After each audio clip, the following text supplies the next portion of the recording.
네, 국토학회 회원 여러분, 또 국토연구원 전문가 여러분, 또 도시TV 시청자 여러분, 안녕하세요. 국토도시학회 김현수입니다. 국토연구원과 저희 국토도시학회가 힘을 모아서 국토도시 10대 뉴스를 선정하게 되었습니다. 2020년 1년 동안 있었던 국토도시 토지와 주택, 또 부동산, 환경, 교통 분야의 빅 이슈를 선정을 하였는데요. 뉴스의 발굴이나 선정, 또 순위 과정 선정에 있어서 국토연구원의 전문가들과 학회 전문가들 힘을 모아서 발굴을 하였습니다. 선정 결과를 가지고 올 한 해 동안 연구의 주제나 세미나의 주제로 활용을 하고요. 또 이 10대 뉴스 선정을 통하여 국토도시 분야의 연구 성과가 국민들에게 좀 더 친근하게 다가갈 수 있는 기회로 삼아지기를 기대합니다. 이 양 기관이 함께 할 수 있도록 힘을 써주신 강현수 원장님과 10대 뉴스 선정위원회 여러분께 감사를 드립니다. 감사합니다.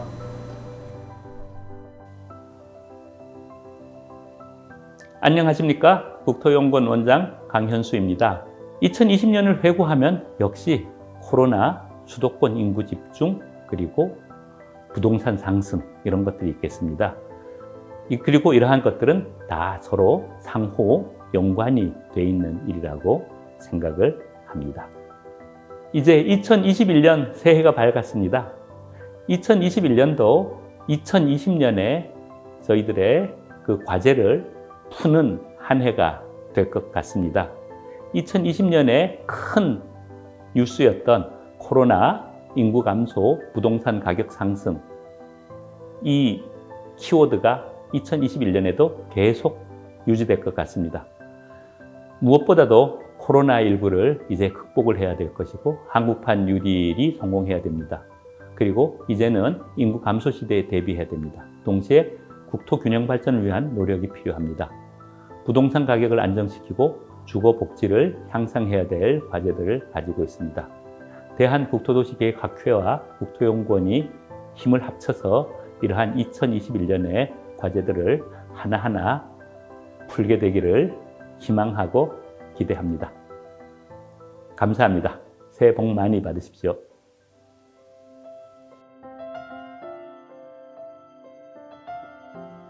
(2020년) 10대 뉴스 선정 절차입니다.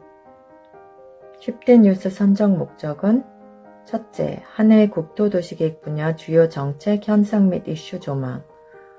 둘째, 국토도시 분야에서 일어나는 주요 이슈에 대한 이해를 높이고 미래 변화에 대응. 셋째, 향후 지속적인 선정 과정을 거쳐 국토계획 분야의 주요 뉴스 아카이브 구축입니다. 2020년 10대 뉴스 개요는 대상 기간이 2019년 12월에서 2020년 11월, 선정 부문은 국토도시 토지 주택 부동산 교통 및 관련 분야에서 국민생활 및 시민경제, 사회적으로 큰 영향을 미치는 뉴스입니다. 10대 뉴스 선정 기간은 2020년 11월 13일에서 2020년 12월 28일이었습니다. 10대 뉴스 선정 방법으로 1단계 국토학회 국토연구원 선정위원회가 추천한 후보 30대 뉴스 선정. 2단계는 학회 회원과 국토연구원 회원 1인 1회 대상으로 투표를 통하여 10개를 선정하였습니다.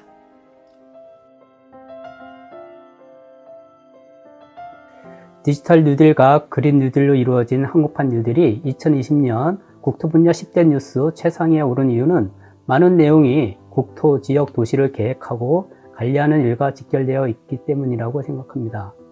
한국판 뉴딜은 미국이 1930년대 대공황을 극복하기 위하여 추진했던 뉴딜 정책과 유사합니다. 차이점은 후보댐 대신 데이터댐을 짓는 디지털 뉴딜이라는 점입니다. 반도체와 디지털 강국이라는 장점을 기반으로 인공지능 등의 필수인 데이터를 누구나 쉽게 활용하게 하여 4차 산업혁명을 가속화시키겠다는 의지입니다. 그린 뉴딜은 우리의 생명과 직결되어 있다고 봅니다. 따지고 보면 코로나 팬데믹은 산업화, 도시화 과정에서 발생한 이산화탄소와 자연 생태계 파괴로 시작된 기후변화의 그 원인이 있다고 합니다. 탄소를 줄이는 산업 생태계를 키우고 탄소를 흡수하고 자연재해를 저감, 회복할 수 있는 숲과 자연 생태계를 복원해야 합니다. 정부가 숲과 자연 생태계를 매우 중요한 인프라로 인식했다는 것이 놀라울 뿐입니다. 디지털 뉴딜과 그린 뉴딜을 추진하기 위한 인재를 양성하고 고용 안정망을 구축하겠다는 정책도 포함되어 있는데 세계를 선도할 수 있고 국민의 행복을 높일 수 있는 명확하면서도 구체적인 비전과 대안을 제시했다고 생각합니다. 대한민국 화이팅입니다. 이번에 2위에 선정된 기사는 2020년 11월 19일에 발표된 정부의 전세대책 발표입니다. 주요 내용은 전세난에 대응하여 공공이 2022년까지 2년간 공공임대주택을 11만 4천 가구 공급한다는 것입니다. 이 중 수도권은 7만 1,400가구, 그중 서울은 3만 5,300가구에 이릅니다. 이 정책을 실현하기에 활용할 주요 물건은 비어있는 공공임대주택이나 신축 다세대 주택으로 이를 조기에 확보해 빠르게 임대로 공급하는 방안입니다. 조금 더 자세히 보면 이 뉴스에서 우리는 새로운 두 가지 개념을 짚고 넘어가야 할 것 같습니다. 첫째, 최대 6년을 시세 90% 이하 보증금으로 거주할 수 있는 공공전세입니다. 둘째는 중산층도 머물 수 있는 30평대 중형 공공임대주택입니다. 평생주택이죠. 주로 저소득층에 주안점을 두었던 공공임대주택 정책이 조금 전환되는 것을 볼 수 있습니다. 자, 여기까지 2위로 선정되었던 공공전세주택 공급 관련 뉴스를 마치도록 하겠습니다. 감사합니다. 코로나19가 우리의 일상적인 삶을 많이 바꾸고 있는데 특히 도시에 있어서의 삶도 많이 바뀌는 것 같습니다. 과거 코로나19 이전에 만들어진 도시 설계, 계획, 정책과 관련된 내용들이 코로나 시대에 맞추기 위해서 전반적으로 많이 바뀌어야 되는 그런 여건 변화가 이루어지고 있고요. 조금 더 구체적으로 말씀을 드리면은 지하 공간, 특히 환기가 되지 않은 지하 공간이라든지 접근성이 떨어지는 이촌 공간에 대한 활용도가 바뀌어야 될 것 같고요. 그리고 이용하는 사람 입장에 있어서도 과거처럼 이용하는 패턴에 있어서의 변화들도 감지한 그 결과를 반영한 계획이나 설계가 이루어져야 될 그런 필요성이 높아지고 있습니다. 그래서 앞으로 어떤 식으로 바꾸어 가야 될 것인가 지속적으로 노력하고 고민하고 해결책을 마련해 나가는 것이 중요한 과제로 예상이 됩니다. 국토연구원과 국토도시학회에서 선정한 2020년 국토 분야 10대 뉴스 제4위 소개시켜 드리겠습니다. 지난 11월 19일 날 쿠키뉴스에서 보도한 똘똘한 한 채에 무너지는 균형 발전이 제4위를 차지했습니다. 지난해에는 주택 매매 가격이나 주택 가격의 변동성이 심했습니다. 그러다 보니까 부동산 시장에서 영끌, 비투, 똘똘한 한 채, 그다음에 마용성, 금광구 같은 신조어가 많이 발생했습니다. 그 중에서 하나인 똘똘한 한 채가 부동산 뉴스 관련해서도 큰 비중을 차지했고 국토 분야 뉴스에서도 중요도 4위를 차지했습니다. 온 국민이 국가 균형 발전을 위해서 상당히 노력을 하고 있습니다. 이 와중에 부동산 가격 상승이 그리고 이 똘똘한 한 채라고 하는 것이 균형 발전을 가로막는 걸림돌이 되어서는 안 되겠습니다. 네, 5위 타다금지법 모빌리티 핵심 막는 법 대나가 선정이 되었습니다. 2020년 8월 모빌리티 핵심위원회에서 권고안을 발표를 했는데요. 이 권고안의 주요 내용을 보게 되면 일단 운송사업의 면허 총량제를 있어 가지고 총량을 정해두지 않고 시장 수요에 따라 유동적으로 허가하면서 이 타다의 운수업체들은 실질적으로 매출의 5% 또는 운행 횟수당 800원 또는 대당 월정액 40만 원 중 하나를 택일해서 기여금을 납부해야 되는 것으로 권고를 했습니다.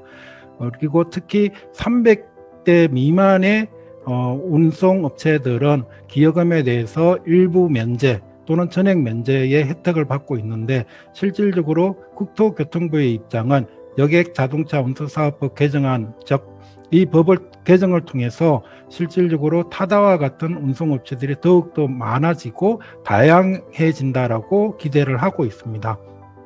반면에 타다나 우버, 소카, 웨이센시 등 모빌리티 업체의 입장에서는 이 혁신 권고안이 실질적으로 모빌리티의 혁신 금지법이 될 수 있다라고 주장을 하고 있는데요.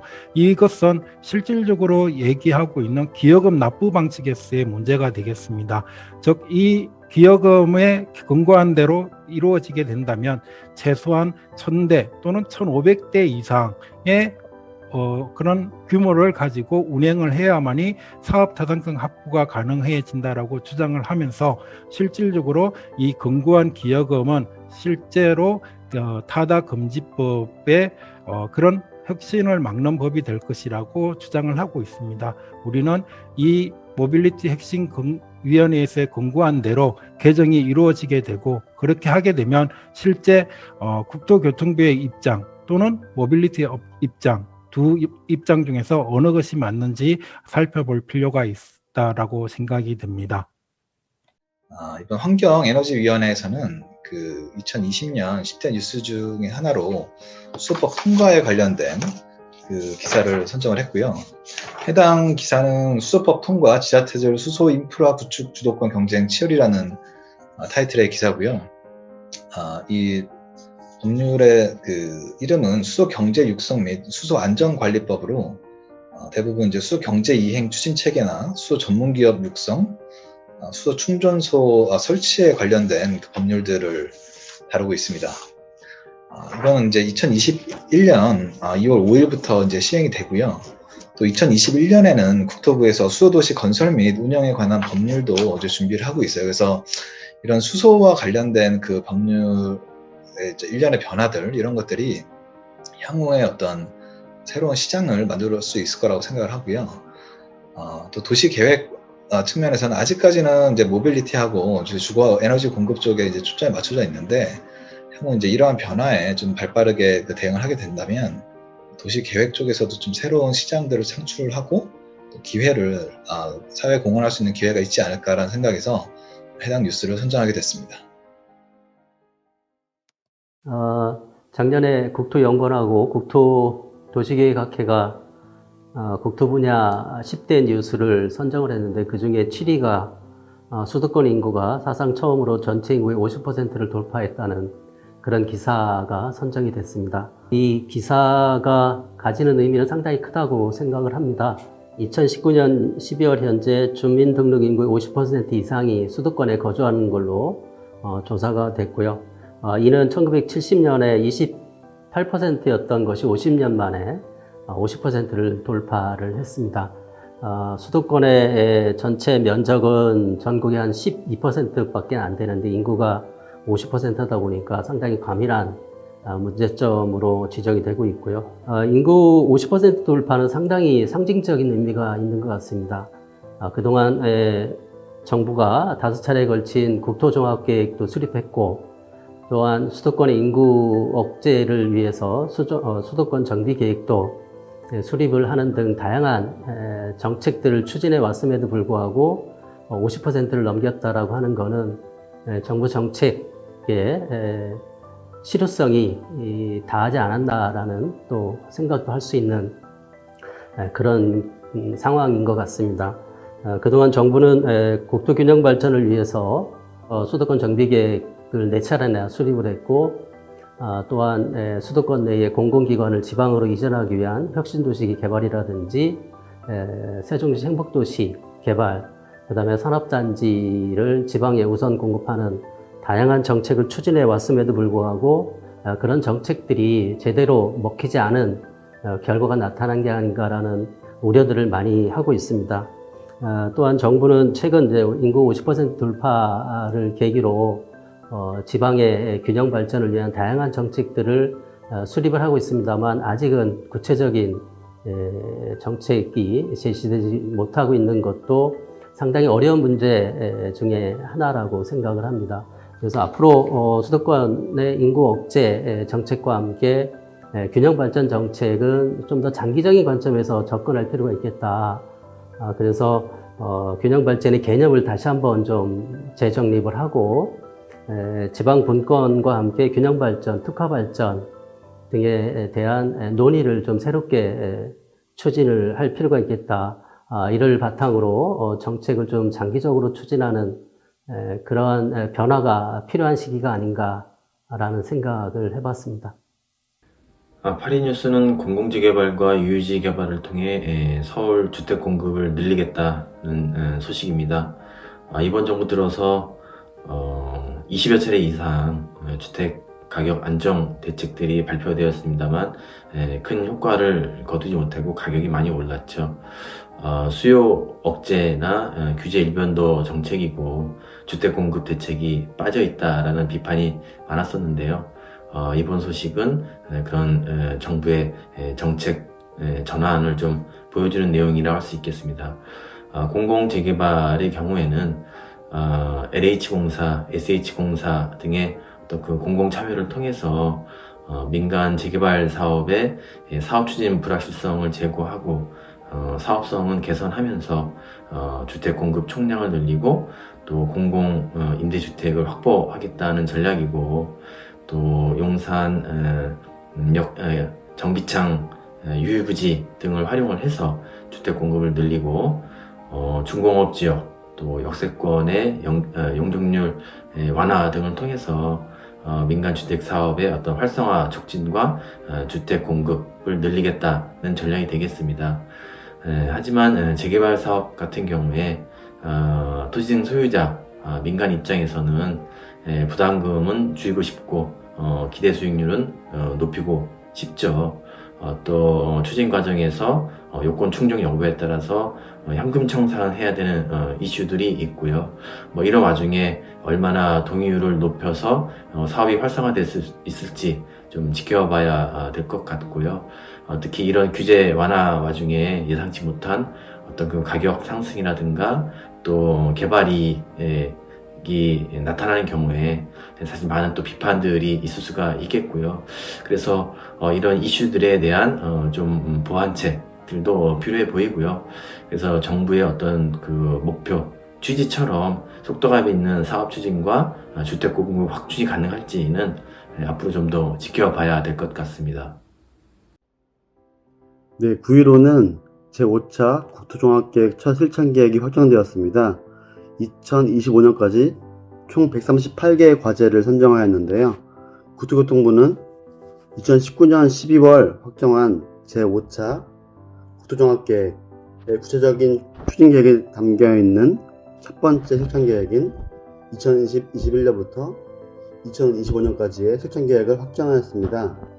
제5차 국토종합계획에서는 국가주도의 성장과 개발 중심에 살피하여서 중앙과 지역이 함께 연대하고 협력하면서 유연하고 스마트한 국토 조성을 미래상으로 제시하였는데요. 이번에 확정된 실천계획은 국토기본법 제9조에 근거한 최상위 공간계획인 국토종합계획을 구체화하고 국토종합계획의 비전인 모두를 위한 국토, 함께 누리는 삶터를 조성하기 위한 후속 추진 과제들을 담기 위해 작성되었습니다. 여기에는 총 6개 전략을 담고 있는데요. 각 전략별로 총 138개 과제를 설정하였습니다. 12뉴스는 전동 킥보드 사고 증가 뉴스입니다. 공유 자전거, 공유 킥보드 등 공유형 퍼스널 모빌리티가 확산되면서 이로 인한 사고 발생 건수도 빠르게 증가하고 있습니다. 퍼스널 모빌리티가 제대로 효과를 발휘하면 대중교통과 최종 목적지 간, 즉 라스트 마일을 이동하는 데에 있어서 편리한 수단이 될 수 있고, 또 이는 대중교통시설로의 접근성을 개선하여 대중교통 이용률을 높일 수 있다는 장점이 있습니다. 하지만 문제는 자전거와 퍼스널 모빌리티가 차량 보행자와 분리되어서 서로 안전하게 다닐 수 있는 길이 많지 않은 상황에서 퍼스널 모빌리티에 대한 수요가 계속해서 늘어나고 있다는 점입니다. 따라서 앞으로는 도로교통법, 도로의 구조시설 기준에 관한 규칙 등 관련 법규 및 제도에서 퍼스널 모빌리티가 통행할 수 있는 시설과 운행 규정이 명확하게 정해져야 하며 또 제한 속도에 대한 규정, 더 나아가서는 새로운 모빌리티 수용을 위한 가로망 체계 등에 관한 연구가 지속적으로 이루어질 필요가 있습니다.